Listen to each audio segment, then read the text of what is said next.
morning, everyone. Good morning. It's good to see each one of you here this morning. If you're a guest with us today, welcome to First Temple. We are so glad that you are here.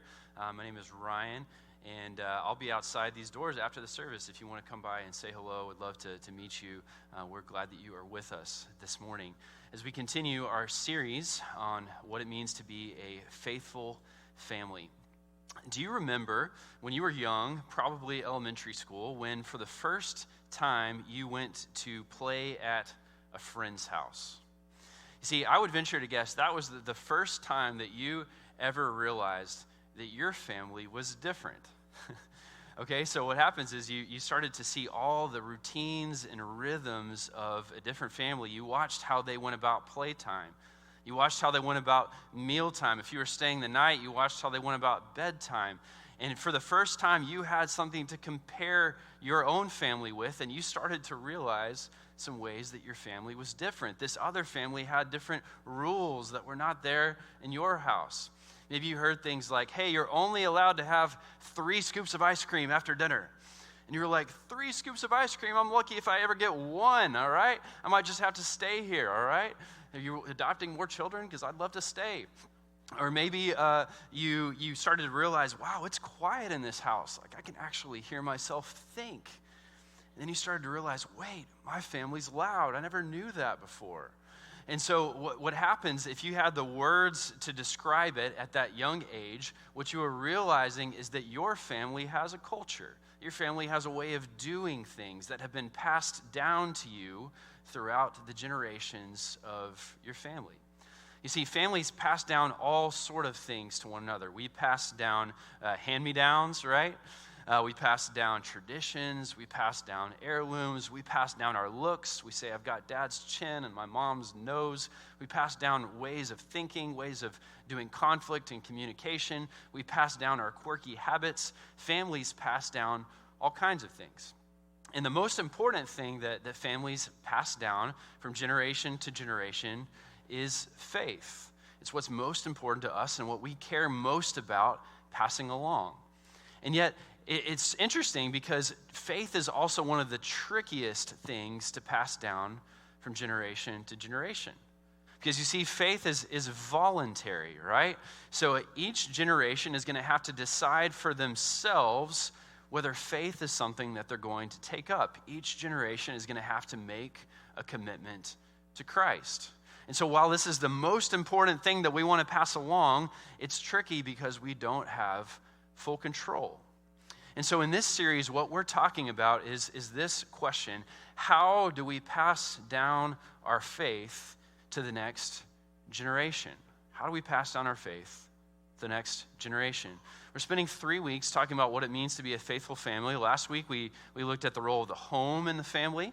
Today, we're talking about the role of the church in the family. Next week, we'll talk about the role of the community in the family. And all of us come from different places. Some of us have kids. Some of us have grandkids. Others of us are kids, or we're a college student or a young adult. We are that rising next generation. Others of us would like to have kids one day, or don't know if we'll have kids one day, or can't, or not sure if we will. And yet, even so, we're involved in the lives of other people's children, and perhaps helping them raise their children, right? Regardless of our situation, what we know is that none of us are going to live forever, right?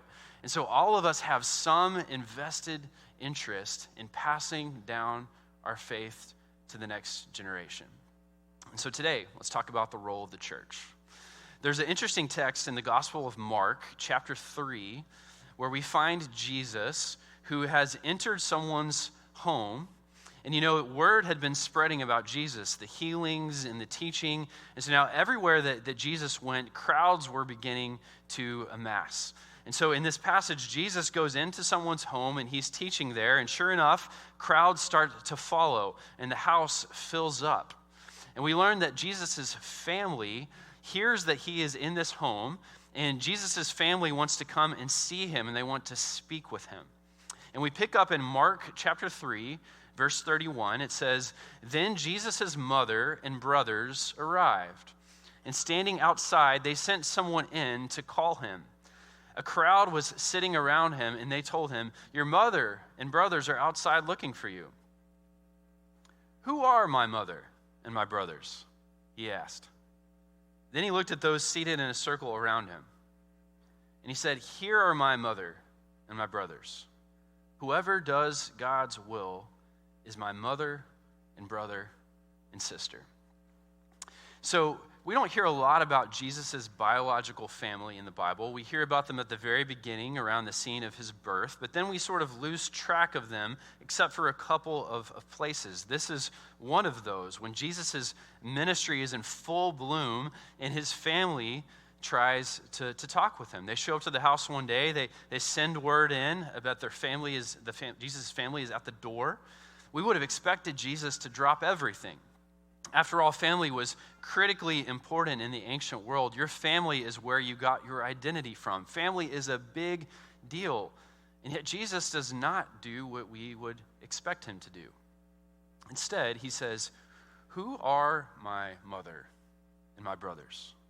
And the people probably started to worry about Jesus a little bit. Like, did he fall off the camel ride on the way here? Is he experiencing some amnesia? Did he forget his family? But then they realize, oh, he's doing something here. He's trying to prove a point. He looks around the circle and he says, "All of you are my mother and my brothers. Everyone who follows the will of God is a brother and sister and mother." Jesus sounds a lot like a rebellious teenager right here, doesn't he? He's kind of like, who needs parents, right? He sounds a little bit like a hippie who's gone off to a commune and swears, "You guys are my family, I promise. It's just you guys right here." But you see, Jesus is doing something really important here. You see, he's not tearing down the role of the family to say that family is unimportant, as much as he's actually elevating the role of the church to the level of family. It's not about tearing down, it's about elevating the church. And so what Jesus does here is he redefines what constitutes family. The family is not just those that we share blood with. That family is those who belong to God alongside of us. Sometimes in the faith we talk about God as our Father, right? God is our Father. And what does that language imply? It implies that everyone else who also calls God their Father would then become what? They become our brother and our sister, right? And so if you're here today and you're a follower of Jesus, what that means is that even inside this building right now, that you have hundreds of brothers and sisters, that we have been made into a family of faith. Here at First Temple, we do something once or twice a year called baby dedication. So because we're a Baptist church, we don't baptize infants. Instead, we wait to baptize until someone has a profession of faith, when they get to the point in their life where they can decide for themselves that they want to follow Jesus with their life and invite him to forgive them of their sin and follow him the rest of their days. And when they reach that point in their life, that's when we do baptism. But because we know that the baby infant stage is also still special, we do something called baby dedication. And this is a moment in the church where the parents are really declaring to the church as a whole their intentions to raise this child in the church, to love and honor God, and that will give that kid an invitation to come to know the Lord one day. And so last month we did this. We have a service on a Sunday night called Milestone, and it was over next door in the Classic venue. And about a month ago, we had a dozen or so families that were lined up at the front, and they were here to dedicate their baby to the church. And David Goddard is our family and discipleship pastor, and he stands up here and he asks a few questions to the families all together at once. They answer. And he says something like, do you parents, do you promise to raise your children, to introduce them to the Lord, and to provide a loving and caring home for your child? And they reply in unison, yes, we will. And then something really interesting happens, is then he turns to face this way. And the next question is not for the parents, it's actually for everyone else who's sitting out here. And everyone's thinking, whoa, I came to view this. I didn't know that I had lines. But now you're a participant as well. And David asks this family to the church as a whole. He says, do you, the family of faith, commit yourselves to model the Christian life before this child and to pray for and support this family that they might indeed fulfill their God-given responsibilities. And so look, we know that everybody out there is not going to get to have a personal, close relationship with everybody up here. And yet, even so, this moment is a time when the church commits to surround our families and commit to supporting them as they raise their children. See, something radical is happening right there. We live in a world today where parents have, so we think, sole responsibility over their children. And yet, in that moment, when the church says, yes, we will, what we are doing is we are saying that we have a responsibility for other people's children. It's a little bit crazy, isn't it? It's a little bit radical. And yet this is what it means to be the family of faith. This is exactly what Jesus meant when he looked around the room and he said, here are my mother and my brothers and my sisters. We have a responsibility towards one another. Now, there's boundaries for this, right? You don't get to just become that child's parent, right? You don't get to go up to a parent and tell them, hey, your kid really needs a haircut, all right? Even if we were all thinking it, all right? We don't get to go that far. No, the parent always is like the soloist in the life of the children, right? Their voice is always going to be the loudest. And yet, it's like the rest of us, the church, come behind the parent, and it's like we're the background singers, okay? You know, like this. Ooh, ah, you know. We play the role of the background singers. The parents are the soloists, and we come behind and we support. And together, our voices blend together beautifully, and we become a symphony of voices that together work side by side in order to raise up children into the faith. That's how the church is designed to work. Now, look, this is difficult for us to do because today it is really just so easy to have the mentality about church that we come in, we sit down, we listen to whatever happens at the front, we get in the car, we leave, we go home. That's it, right? Maybe there were a few handshakes along the way, a little bit of small talk. But if we're honest, people don't really know us. They don't really know our children. And this talk of brothers and sisters, while it's all nice, it can sound a little empty and hollow because we're honest, maybe people don't really know us. And yet when that's our reality, when that's all that church is, we are missing out on the richness of the community of faith. We're singing the solo, but we don't have any background singers who got our back. We are missing out on the abundance of resources that are right at our fingertips, that are there to strengthen our faith and to strengthen the faith of our children as well. Over the last couple of years, I was thinking about my upbringing. I was raised in a great church in Abilene, Texas, where I'm from. And I was thinking about, it kind of blew me away to think about all the different people that had a role in forming my faith for the first 18 years of my life. Yes, my parents were a huge part of that. Sure, we had a youth minister, but there was all kinds of people who had a role. I started thinking about all the different interns, these college and young adult guys that were helping out when I was in middle school and in high school. And y'all, I assume that none of them even probably remember me, and yet I can remember each one of their names, right? I remember Chris, and I remember Joey, and I remember Wes, and I remember Owen, I remember John, I remember Travis. And each one of these guys just played a big role in my life. I don't remember a whole lot of what they said, at all, but it was really just their presence that they showed up in my life, and they were consistent. And man, I looked up to these guys like they were a big brother. They played a role. They were part of that symphony of voices in my life.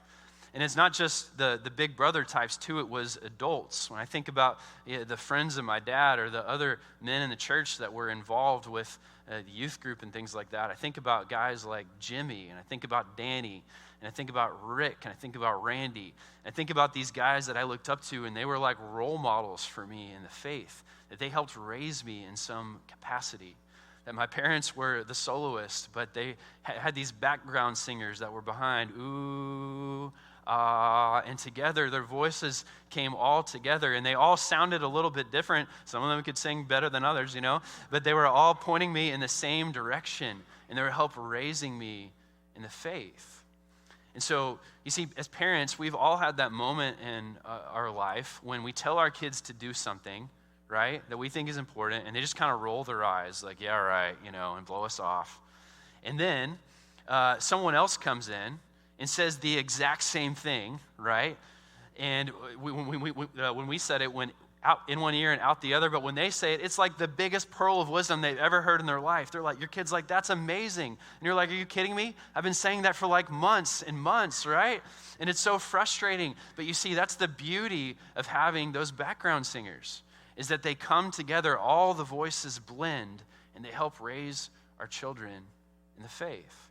And so as parents, the best thing that we can do for our children is to expose them to a symphony of voices that can come together and to raise them in the faith. Now, we feel here at First Temple like it's our responsibility to make sure that every person that interacts with your kids is someone who has been background checked, who has been screened, who we have made sure that they are a person of character that you can trust, so that when you walk through that door and when you drop them off, you can feel safe and you can feel confident that this is a person that is going to do good and help this person grow up into the ways of Christ. It has to be so important to us. There's no exceptions. There can't be mistakes. It is critical. We know it's scary sometimes to drop off your kids. And yet we know the richness of it as well, is that when they have those background voices in their life, we know the difference that it can make. It's incredible. And so when we grow up then and become adults, as many of you in the room are today, and we've benefited from this, hopefully in the background, but even if we haven't, now as adults, we get to the point in time where we realize that we can play this role in someone else's life instead. And so in our welcome video this morning, you heard Jenny, our preschool minister, talking about how right now we're looking for people to help out in preschool pals, right, at 9:30 and at 11. Over here, people that take care of our little ones. I've got a 2-year-old that's over there right now. Someone is looking out for him, and God bless that person. My son has so much energy, right? God bless those of you that say, hey, boogers and dirty diapers, you know what? Bring them on. I got this. I can do it. You are raising up the next generation. God bless you. We need those people in our midst, right? I don't know if you're here on a Wednesday night, but there's a lot of things that happen here in this building. This past Wednesday night, I was over on the other side of the building in the adult wing, and I poked my head into the room where our men were meeting. And we had, it was amazing, y'all. We had men who were in their 20s, 30s, 40s, 50s, 60s, and 70s sitting around the same room talking about how they can become a better dad, how they can become a better husband, how they can become a better man, right? That's raising up the next generation in the faith. Then I went around the corner, and there was the women's ministry, and they wouldn't let me in the room for some reason. I'm not sure why. But I looked through the window, and I saw that the same thing was happening there, right? Raising up the next generation. And I come over here to this room, and this is where our students meet, high schoolers and middle schoolers on Wednesday nights.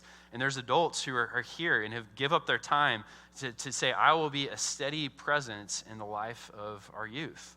You go down the hallway and you see our preschoolers and our children, and you see that there are people there who are pouring into them as well. And in each one of these spaces, these children are being, exposed to a symphony of voices in their life. They're getting those background voices that are going to help them grow up into the faith, right?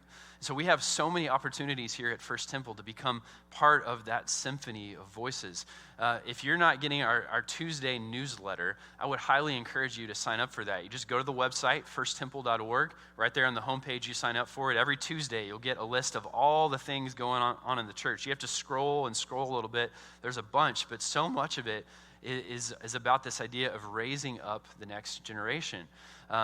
We have right now our women's ministry just is starting a mentoring program so that older women can meet with younger women and can pass on their wisdom and be there for the next generation, right?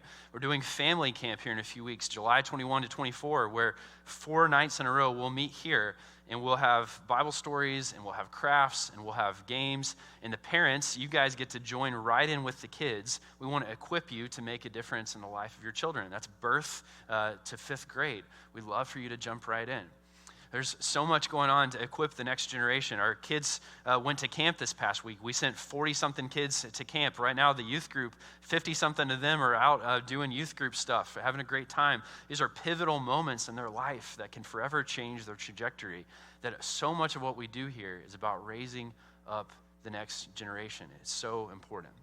And it's not just about young ones as well. In fact, I think one of the best litmus tests that for a church to see if it is really functioning as a family of faith is to see how they're taken care of and how they're connecting with the single people among their midst. Whether that's a 22-year-old single person or a 37 single person or a 65-year-old single person. How is the church surrounding our singles to become a family of faith? Did you know that right now, the statistic is that 25% of American households, 25% have a single resident, okay? Do you know what that statistic was for most of human history? Zero. Because we had extended families, right? And people were enveloped into the extended families. But, in recent decades, people travel a lot more. We chase our dreams, and those are all really good and exciting things. They also come with a cost, right? We're also noticing on a culture-wide level right now that loneliness is on the rise, right? And that things like depression are on the rise as well. We need to, as a family of faith, be looking around and finding out who is far from their family and how can we include them into ours as the family of faith. I have a friend named Joao who's a pastor in Louisiana, and he wrote an article recently about this exact same thing, about the church embracing singles. Joao is he's mid-20s himself, a single guy, so he's kind of writing from his own experience and his own perspective. And it's funny, he writes about, he says, hey, you might assume families that a 25-year-old would not want to spend his Friday night hanging out at a middle school soccer game. You might assume that he would not want to come over and have dinners with a bunch of retirees. You might assume that he would not want to come into a house that is full of loud children. And he says, you would assume wrong. And he writes about his longing to experience family within the family of faith. I'm going to read a little bit of this article to you because it's powerful. While he writes this, he says, we are tired of spaces that are tailor-made to suit our unique needs. We want to sit down in a living room that has more than a couch and TV. We long for places that are teeming with the sound of children playing, or filled with framed pictures full of family history. We want to experience the messy, intergenerational exchanges that can seem so trivial to those who have them. We want an alternative to post-church fast food pickup. And we're willing to help.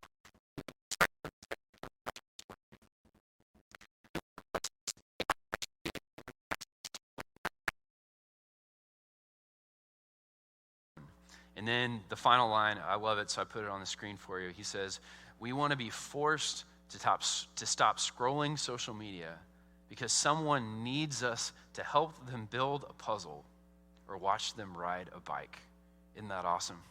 That's a beautiful picture right there of the church as a family of faith. The opportunity we have not to tear down the family, but to elevate the role of the church, elevate someone who's not blood to the status of brother and sister, to give someone a temporary seat or maybe even a permanent one at our kitchen table. When we invite others into our life, they benefit, our kids benefit, and we benefit as well. So I have a few questions for you today to think about. The first one is this: parents, are we exposing our kids to a symphony of voices? Who are those background singers, right, in their lives? And it's so easy for those people for it to just be the extracurricular activities, right, that keep us busy. And there's a place for that, for sure. And yet, if we believe that what's most important at the end of the day is that our children come to love the Lord their God with all their heart, mind, soul, and strength, to love their neighbor as their self, then who are the voices in their life that are pointing them in that direction? It can't just be.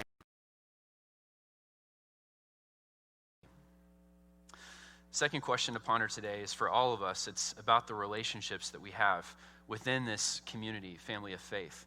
Are we embracing those of different generations? Maybe today when you get to lunch, a great question for you to talk about at the table would be, who is someone that we could invite into our life? Who's someone that we could take to lunch next Sunday after church, or invite over to our home for a meal? And maybe you say, hey, that sounds awesome. I just don't really know anybody. Well, there are ways to get involved, of course, but also if we can help you with that, me or our staff would love to chat with you and make a connection of some kind. If you're a young person who says, look, I'm looking for that kind of mentorship in my life, come talk with me. Let's build some connections. Let's be a family who's well connected to one another. And then third and finally, the last question is for all of us, beyond this hour that we spend together in this room, facing forward, right? Beyond this hour, are we involved in the family of faith?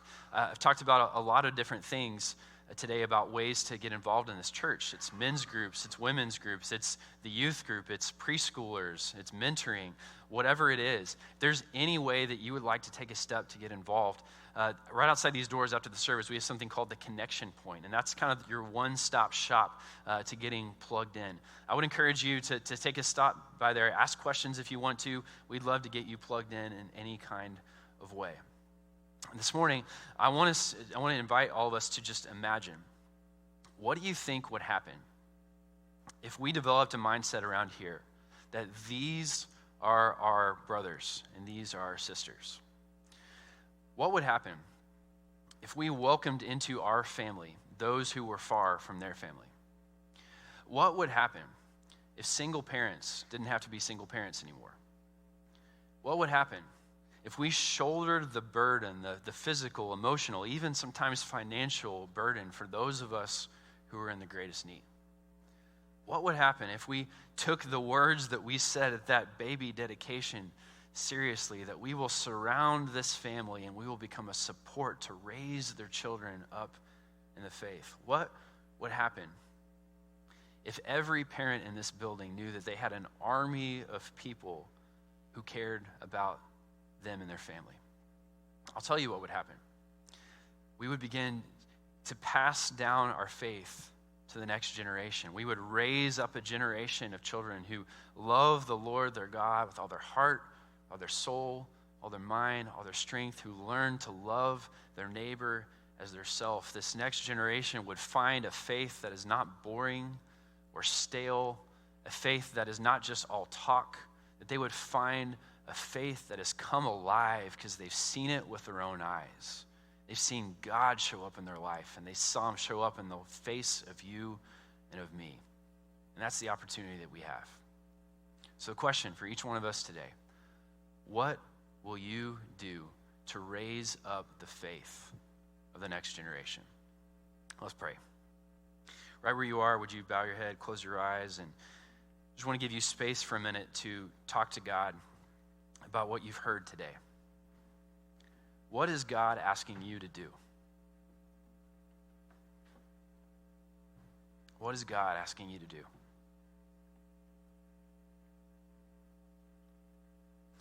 And will you step out in faith and say yes?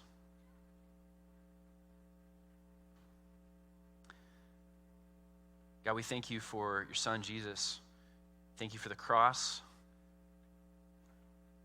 how it has forgiven our sin, and it has also given us a new family, a family of faith, full of brothers and sisters. God, we thank you for your grace and mercy. And no matter how far we've run from you, that your arms are wide open. We ask that our arms would be wide open to one another as well. Would you help us become a family? God, we love you. We trust you. We ask that you would go with us this week. Help us to become more like you. In your name we pray. Amen.